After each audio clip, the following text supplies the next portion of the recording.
There once was a girl who snuck out of her bedroom window at night, even though her mother had told her not to.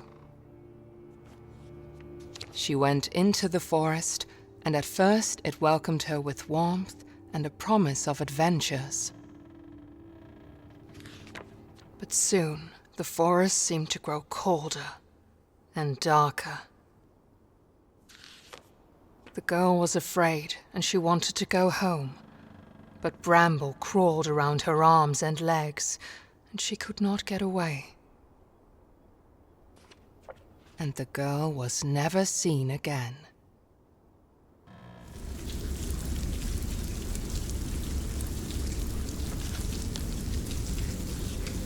In his past life, Nacken was a simple man that loved playing his violin, but the village did not appreciate his talent. People would frequently bully him, and the only soul that did not was a girl that Nacken fell in love with. One day the bullying and beatings became so severe that Nacken's anger finally overtook him.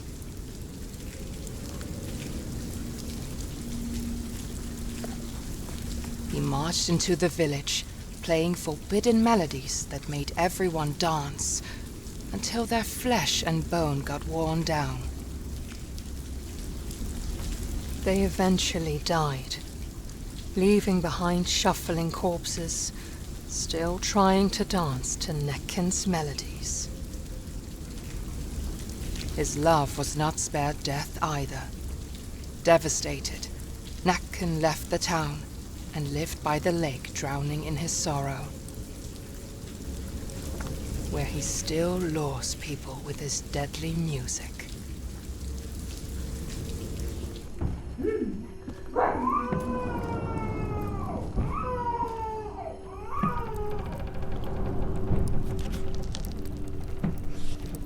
If you find yourself in pain and sorrow, cry no more, they will be gone tomorrow.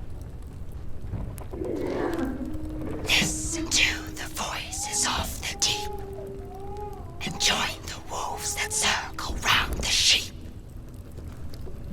A temporary sacrifice you make, in order for your powers to awake. Trust in the transcendent and surrender, to be received into the arms of splendor. Behold the transmutation into gold.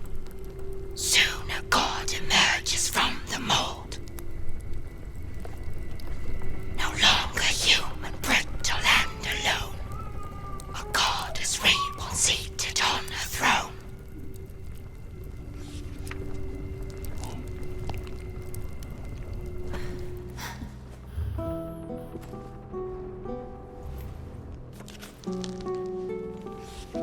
Long ago, there was a peaceful kingdom that lacked an heir to the throne.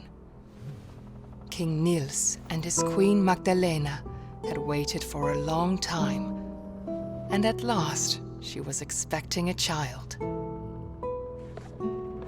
She gave birth to the longed-for son, and they named him Ulrich. But suddenly, doctors crowded around the queen's bed. Magdalena succumbed to the labors of childbirth. The love of his life was gone. Weighed down by sorrow, King Nils approached his autumn. The prince, weighed down by sorrow, King Nils approached his autumn. Meanwhile, Ulrich grew into a young boy full of life. The prince was the only thing that kept the darkness at bay in his heart.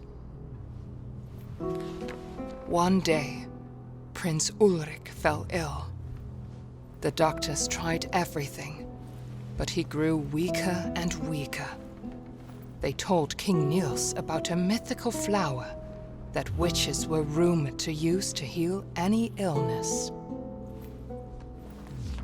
King Nils searched the whole kingdom for the flower to no avail, and his campaign soon became a gruesome witch hunt. His path was lined with the witches he had slain, but the flower was nowhere to be found.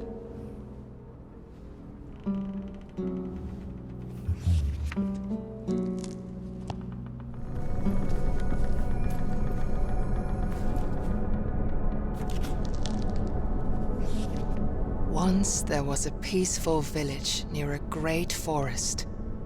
One night, people began to see a beautiful woman with long dark hair lurking in the shadows during the full moon. Men started to follow her into the forest. Some of them never returned, and those who did had lost their minds. Eventually, the villagers had enough. They took all the dark-haired women of a certain age and put them on trial for witchcraft. They started to execute them, hoping to find the right one. Yet men kept disappearing during full moon nights. The villagers grew more and more desperate and burned down a large area of the forest in the hope of finding this strange, beautiful woman, but to no avail. The villagers had lost themselves. They killed their own mothers and daughters. They burned down more of the forest that had served them with resources. Then one night, when the moon shone at its brightest, 5 brave men took matters into their own hands. They put on their coats and walked into the burnt forest to hunt for the woman with the dark hair.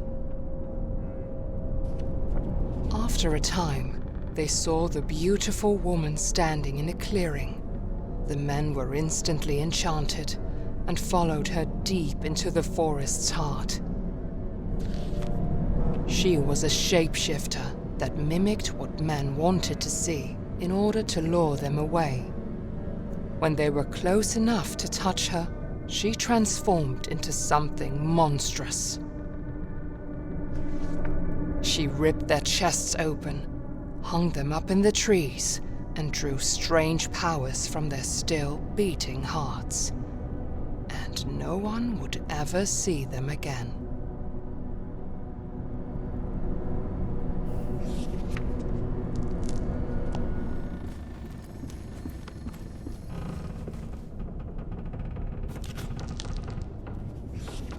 Dear diary, I am so in love with him.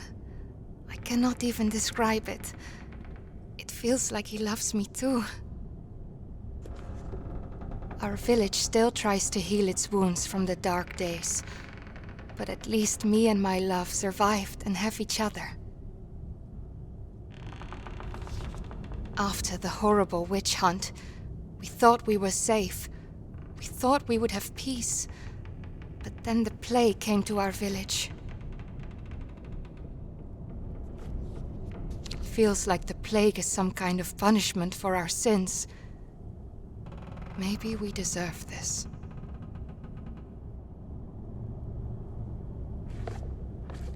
People say they have seen an old woman with a rake at night. Every house she passes, people inside get sick. I hope she does not come to my house. Every morning, someone new has fallen ill, and shortly thereafter they die. We do not even dare to give them a proper funeral. It is horrible. The dead are rising from their graves, and they eat the ones left alive. I have locked myself in the house. I got separated from my love. I wish I could be with him. I hope I can meet him in the next life. I'm out of food, and the dead are right outside my door. I miss him so much.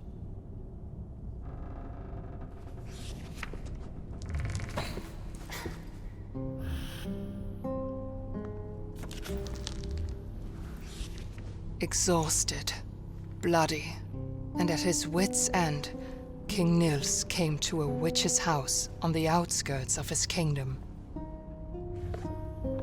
He fell to his knees, begging the witch to help cure his son, and she agreed.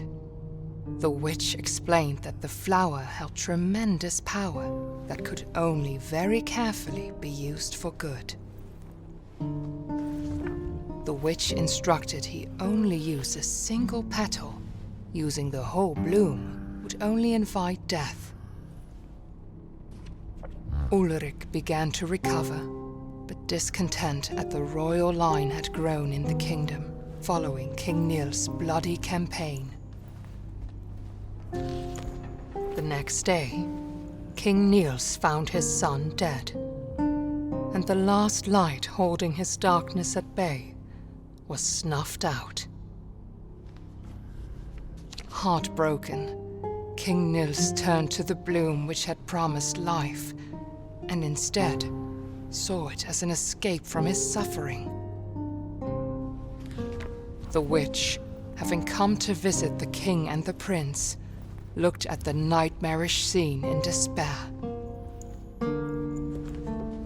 She raised a mountain on top of King Nils and shackled him using the same bramble that he let loose upon the kingdom. And to this day,